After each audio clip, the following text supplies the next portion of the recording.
Had an accident? No. Hopefully you guys can see and hear what's going on here. Let's check the chat board. Recording, right? Yeah, I did hit record. Let's see, somebody left and then rejoined. Okay, I think we're all right. So the numerator factors, right? X plus b times x minus b, so a little cancellation happens. So this becomes the limits as b goes to x of x plus b, which means I get x plus x, which is really, no, x plus x, 2x, yeah, 2x.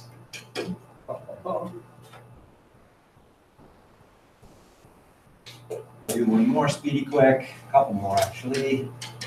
Suppose we did x cubed. Using my same pattern, b goes to x cubed minus b cubed over x minus b. The numerator factors using the difference of cubes formula, or you can whip out synthetic division. Either one will work nice here. If you whip out synthetic division or do the factoring, what you're going to get is, let's get this right, you're going to get an x squared plus a bx plus a b squared. And as x transforms into b, you get an x squared plus another x squared. Altogether, you get 3x squareds. And there's a pattern to these suckers right here. And I think the pattern becomes more obvious if up here I write 1 times x to the 0. Because what is x to the 0 really? 1, right? So I didn't change it, I just rewrote it. So cool things that evolve here. I get a 1, I get a 2, I get a 3. Nice. If we did x to the 4th, we would expect to see a 4 come next. The powers go 0, 1, 2. Yeah, so we can make a prediction here. We can say, hey, if we take the derivative with respect to x, actually I'm going to do this in red because it's a prediction, I'll prove it in a minute. Derivative with respect to x of x to the 4th, according to this pattern, it looks like it's 4x cubed. Doesn't it? Yes. All right. Yeah. So this is what's called the power rule for derivatives. So I'm going to state it, and I'll do a couple more examples, and I'll prove part of it today. I'm not going to prove all of it today. So this is a super cool shortcut that's going to make Carter's life way easier. So this is called the power rule for derivatives. We're going to call it the power rule. And it says if you take the derivative with respect to x of x to some power, let's call that power n, according to those examples we just saw, it looks like I get n times x to the power n minus 1, 1 less than n. Drop that power by 1. So going back here, right, a square ended up being x to the 1st. The cubic turned into an x squared. The 4th power turned into a 3rd power. It looks like the derivative drops the power by 1.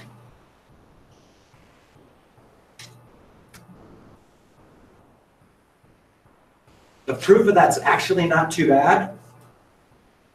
So let's look at the proof and some other examples. I'm going to use the alternative definition. If you like the traditional definition, read the book. The book proves this with the traditional definition.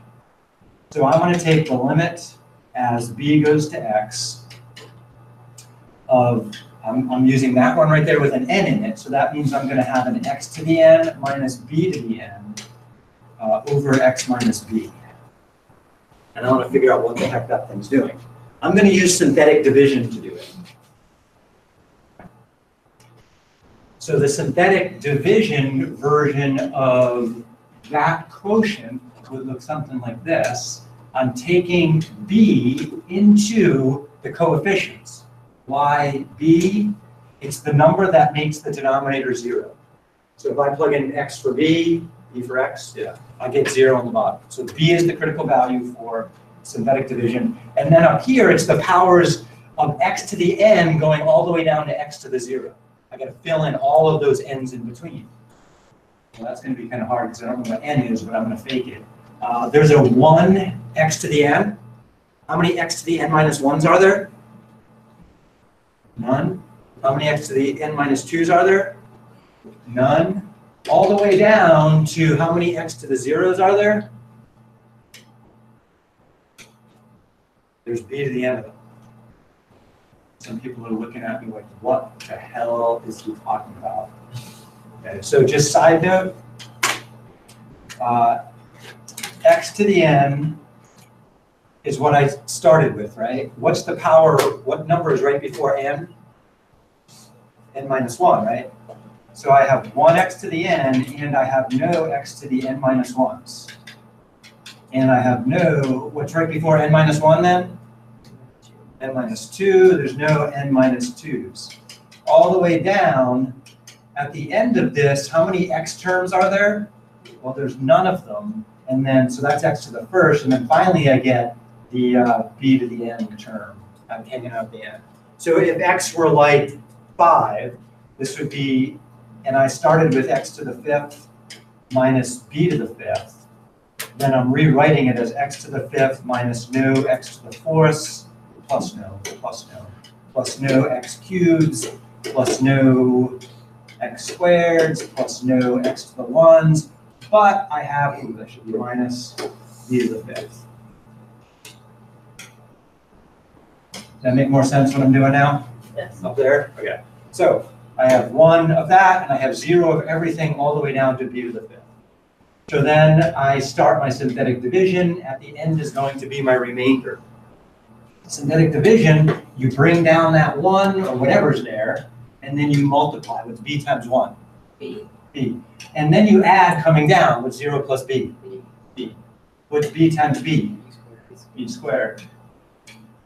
Oosh, wrong spot. Oh yeah, that's right. And then add, and I get a b squared here. And can you see the pattern going on here? Yeah. Yeah. Right before this is a 0, and that's kind of related to the b n minus 1's if there were any, which there's not here. There's none of them. So I go all the way down, and then the last thing that's going to happen is there's going to be a b to the n minus 1 right there. And then multiplied by b, I get a b to the n. And let's see what's wrong here. Oh, I forgot my negative again. Oops. And there's a negative at the end, so that's a negative. So negative b to the n plus b to the n is 0. So my point there is that then this thing factors. Oops, wrong direction. Color to red again, red. So this becomes the limit as b goes to x. We did that division, and what we're going to have there, by the way, let's go back. If this was an x to the n right there, then what power of x is that after the division?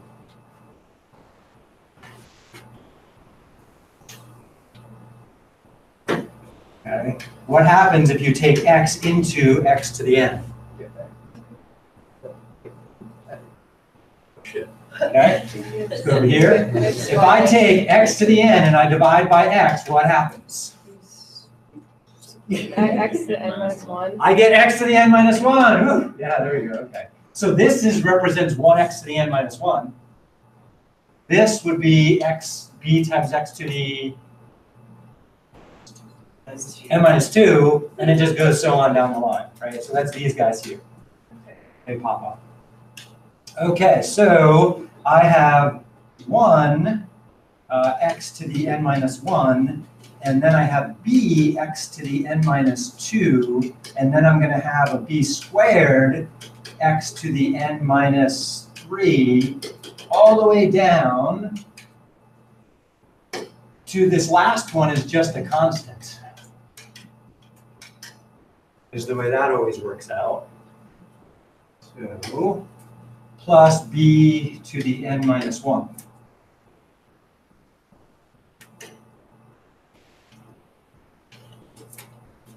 All right, so let's see what happens. Am I safe to let b go to x now? Yeah. Okay, so if I do that, well, the first one didn't have any b's in it, so it's just an x to the n minus 1. This next one becomes x times x to the n minus 2. What happens when you multiply x by x to the n minus 2? Any guesses? No, it doesn't square. So what's the rule when you multiply things with the same base? They just add. You add their powers. What's the power of x? 1. 1. What's 1 plus n minus 2? Oh. N minus 1. There we go. I know, this is tough. It really is. And then next I'm going to have that b turns into an x, so that's going to be an x squared times x to the n minus 3. What happens if you take 2 plus n minus 3? What do you get? Another n minus 1 all the way down the line. And what do I have? This b turned into an x, right? X to the n minus 1. So I have a whole shitload of n minus 1s there. How many of them do I have? I don't have infinitely many of them because I had what? N plus 1 terms up here. All right, double check that that's true. Look at the x to the 5th one. 1, 2, 3, 4, 5, 6 of them. When I divide, I reduce all that by 1. So how many must I have? In this case, I would drop from 6 to 5. In this case, I drop from n plus 1 to n of them. Yeah, there's n of these suckers. Right there. And that proves it, right? So that's that. Yeah. So back here, how many x to the n minus 1s are there?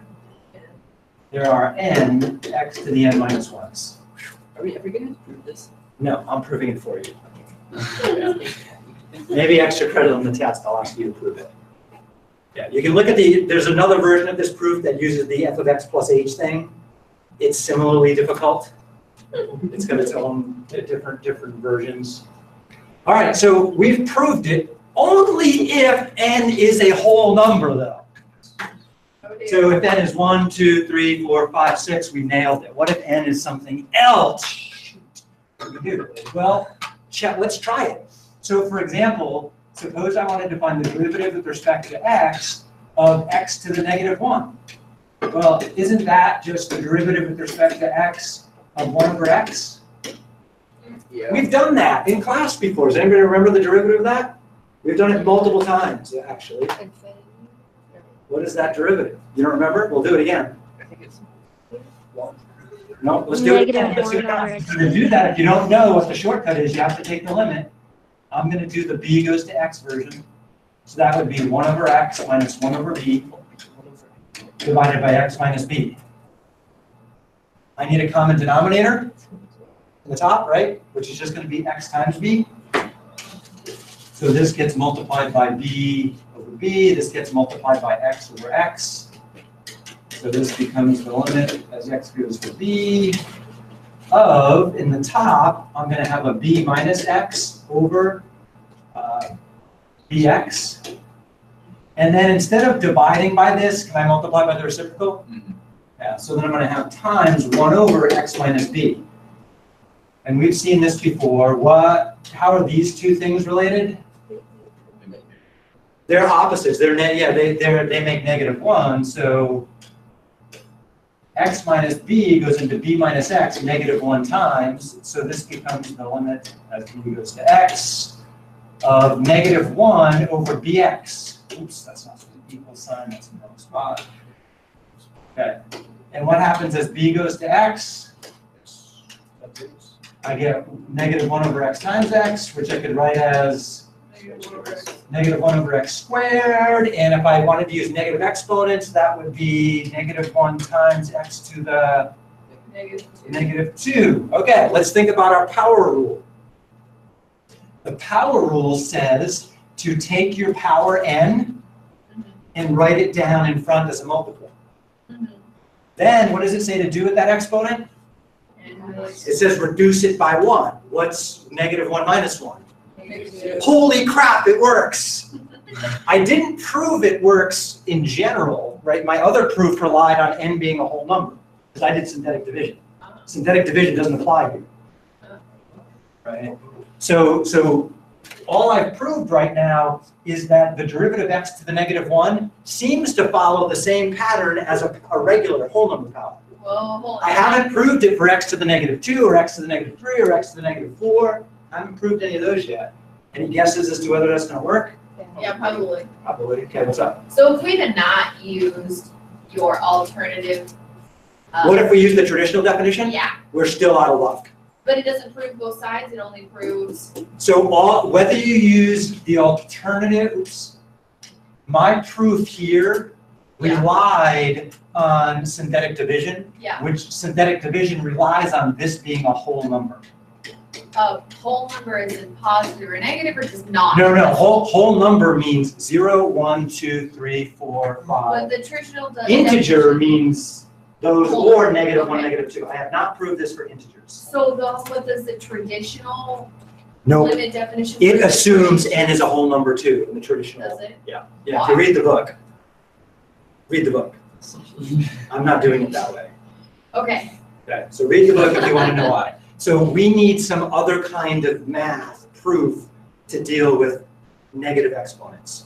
But do we think it works? yes. We're guessing it does. Could we double check and throw another example out? Hell yeah. What time is it? Oh yeah, I got plenty of time.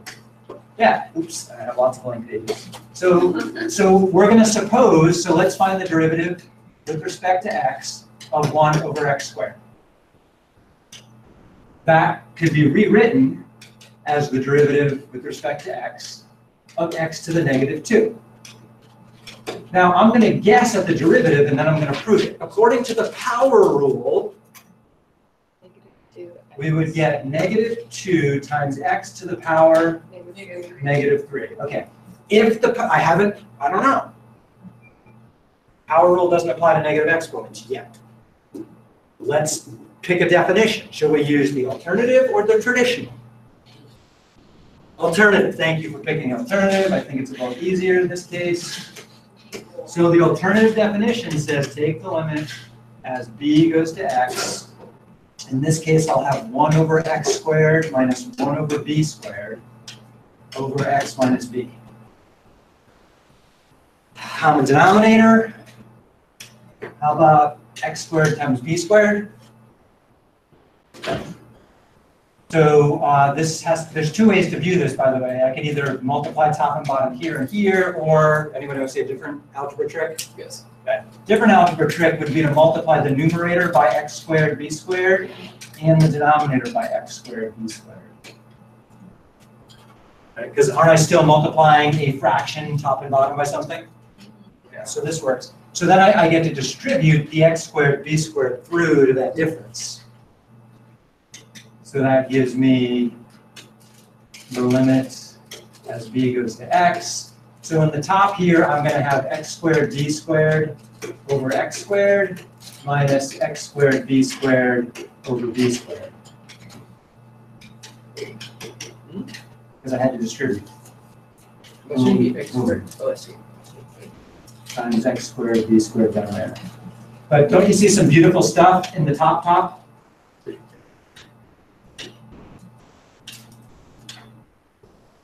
Okay. So now what I have is the limit as b goes to x of b squared minus x squared over x minus b times x squared b squared. What do you know about these guys? The top factors, and the denominator is one of those factors. What's the leftover factor at the top? B plus x. Oh, we get the signs are screwed up too. So to deal with that, let's see. This is going to be the limit as b goes to x. Because these are opposite in sign, notice the x's and the b's are backwards. That's going to give me a -1 multiple. And then an x plus b or b plus x, whatever you want to call it. Can I let b go to x now? Yes. Yep. Okay, so if I do that, in the numerator, I've got a -1 times x plus x, 2x. which is 2x. In the bottom, I have x squared times x squared, X to the fourth. x to the 4th. Can I reduce that a little tiny bit? Yeah. Yeah, this x here cancels with one of those. So this becomes -2 over x cubed. Is that anything like what we guessed at up there? Yes. Woo! The pattern works. Okay, so it seems to hold. So side note, the power rule, which says that if you have the derivative of some power of x equals n times x to the n minus 1, seems to be true if n is an integer. We know it's true if n is a whole number. I proved that. We are guessing based on a pattern that it's true for any negative number. So we're just going to go with that for now. I'll prove it next week. Well, aren't there other possible powers I could pick? Couldn't I have a fractional power? Yeah. So what about something like the derivative with respect to x of x to the 1/2? What does the 1/2 power mean? Square root. Oh, we've done that, haven't we? The derivative with respect to x of the square root of x? Yeah, we've done that. Let's guess at what the power rule says it is, then we'll double check with our old way of doing it. The power rule would say bring the power down and then reduce the power by 1. What's 1/2 minus 1? 1/2. Negative 1/2. Careful. Yeah, so this would be 1/2 minus 1. I'm guessing, I don't know this is true yet, which would be 1/2 x to the negative 1/2. Okay, so this is a guess. I don't know. We're going to do our limit definition to check it. And then we'll look at something way cooler. Limit, as I'm going to use the b goes to x1. That would be the square root of x minus the square root of b over b minus x. Trick. Do this. Multiply by the conjugate. Yep. So we're going to multiply top and bottom by the square root of x plus the square root of b in the bottom.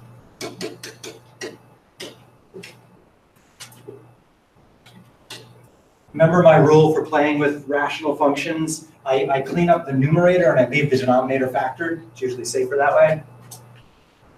Cleaning up the numerator, I'm going to get a square root of x times the square root of x, which is what? X. That's an x. The middle terms are going to vanish. I'm going to get a square root of xb minus the square root of xb.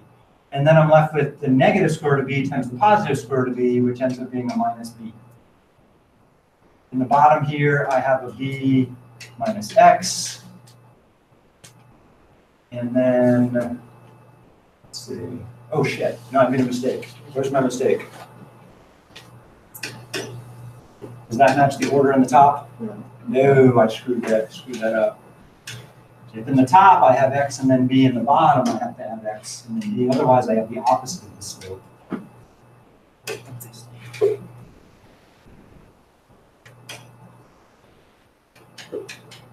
Okay, that's better. And in the bottom I have the square root of x plus the square root of b.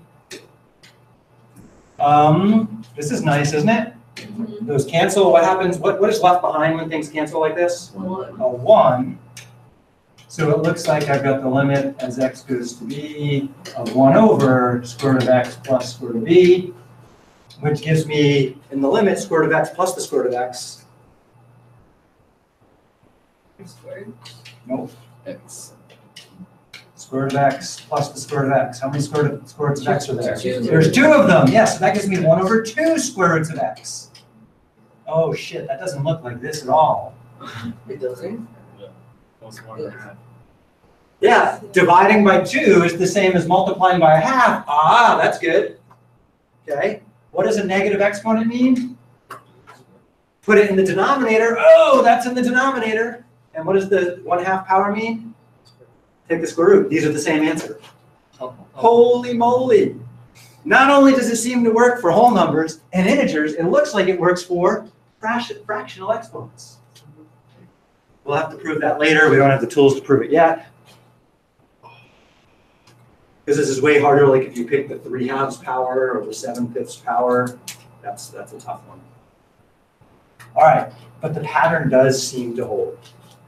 We're gonna let it go for now. I'll prove it later. For now, for sure, it works for positive powers. All right, so some things. Limit definitions that we had before.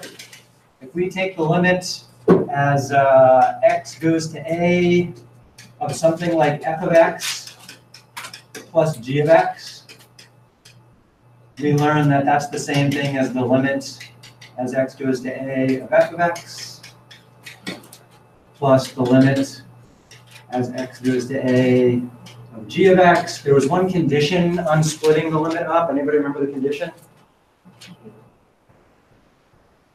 What is that, Vitor? Did you? Yeah, I can't always do that though. What's the condition? When am I allowed to do that? They have to exist, yeah. If one of them goes to infinity or one does not exist, then this does not work. Yeah. So this is true only provided both limits exist.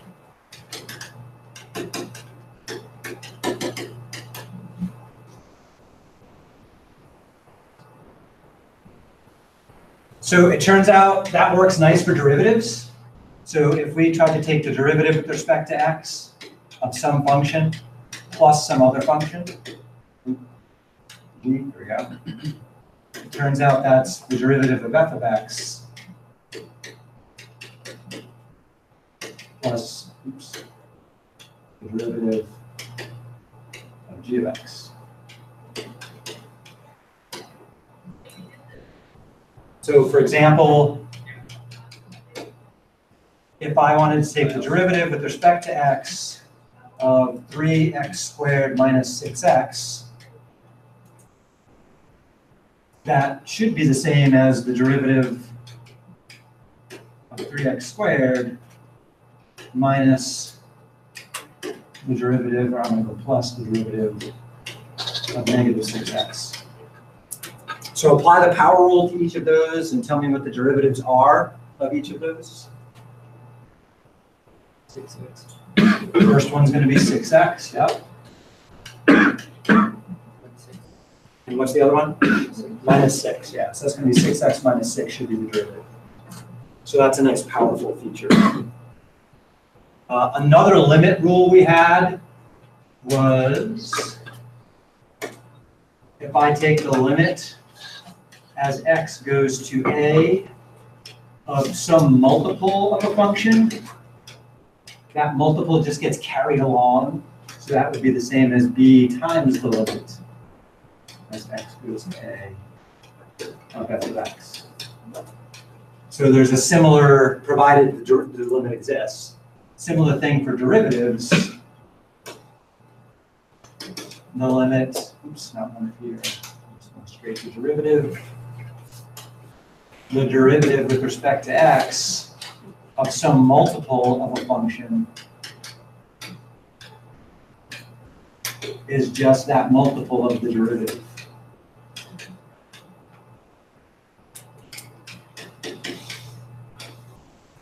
Which is kind of nice.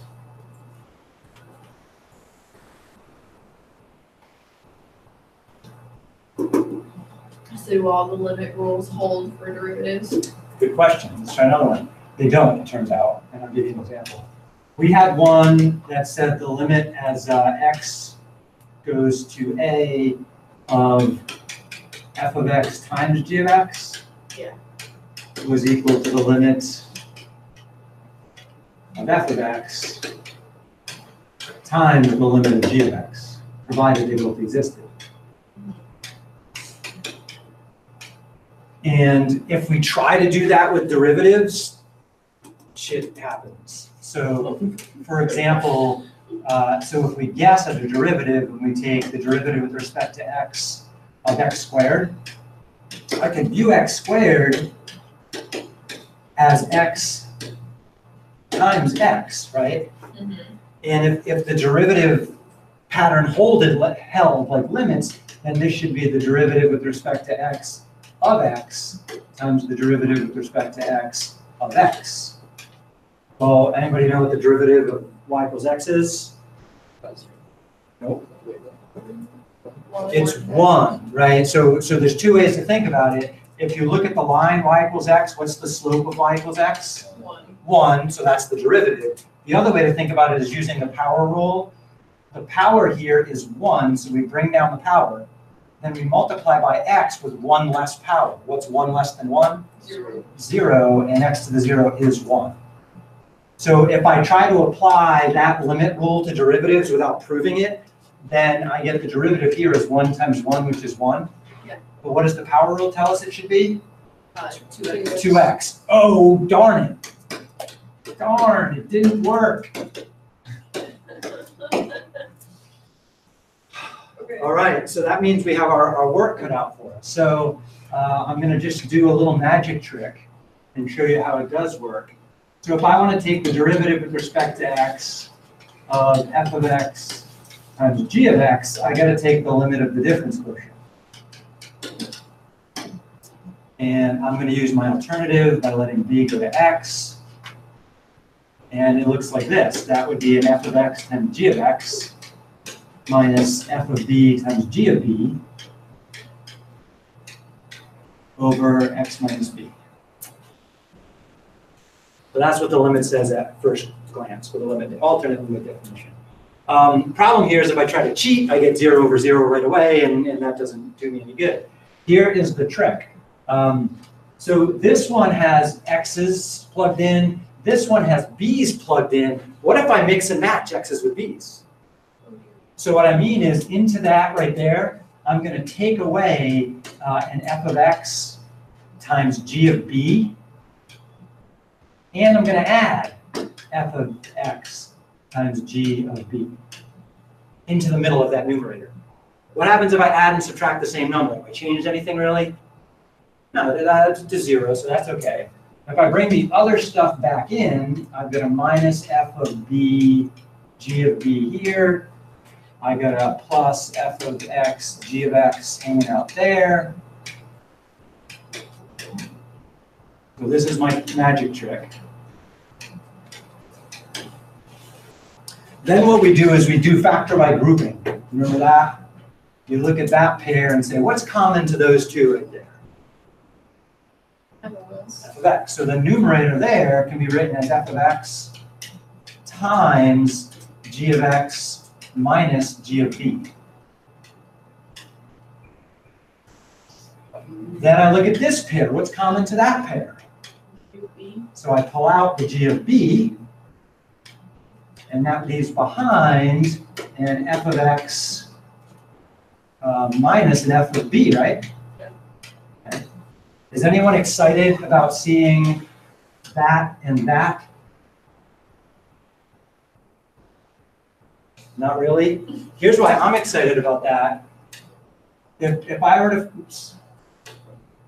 If I were to find the derivative with respect to x of some function called f of x, the alternative definition says, oh, just take the limit as b goes to x. What's the numerator going to be? F of x minus f of b over x minus b. And what do I have living right there? Yeah, and if I were to find the derivative of g of x, aren't I going to need a g of x minus g of b? Oh crap, there it is, sweet. Now, would you agree this whole thing is being divided by x minus b? So that means this part of the sum here is being divided by x minus b, and that part of the sum is being divided by x minus b. And aren't I allowed to take a limit? That g of b should be negative. No. No? No, notice I have a plus here and a minus there, and I have a plus here and a minus there. Okay. If you distribute that back through, right, you'll end up exactly what I have above. Okay. Nope, check this out. So basically I can rewrite this so I have the limit of this part plus the limit of that part, right? What is this right here the definition of?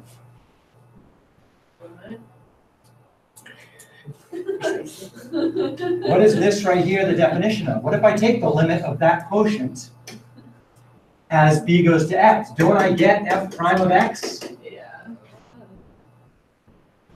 So what I get here is this thing right here, when I take the limit, that's f prime of x. this thing right here, when I take the limit, guess what it is? G prime. G prime of x. Okay. Wow. Okay, so I gotta shrink this so I can fit the grand finale here. Everything? Yeah. Yeah. Let's shift it up just a touch and shrink it just a little.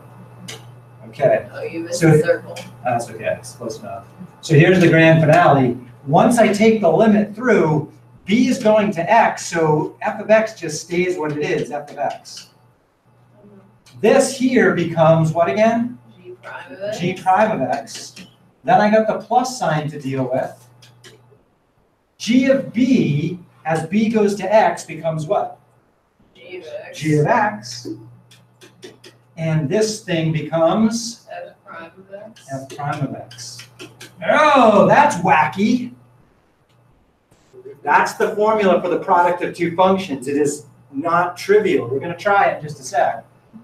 So, new page. So here's what we have. If you try to take the derivative of the product of two functions, f of x times g of x, the way to think about it is you can only take the derivative one function at a time. So what you do is you say, okay, I'm gonna ignore f of x for a minute and just take the derivative of g. However, doesn't f feel left out? So, and you better take the derivative of f and then leave g alone for a moment. That's the way it works. It looks insane, but it's the truth, according to math proof.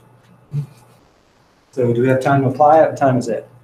1 minute. Oh yeah, I can totally do this. So we're going to take the derivative with respect to x of x cubed by calling it x times x squared. Okay. Okay.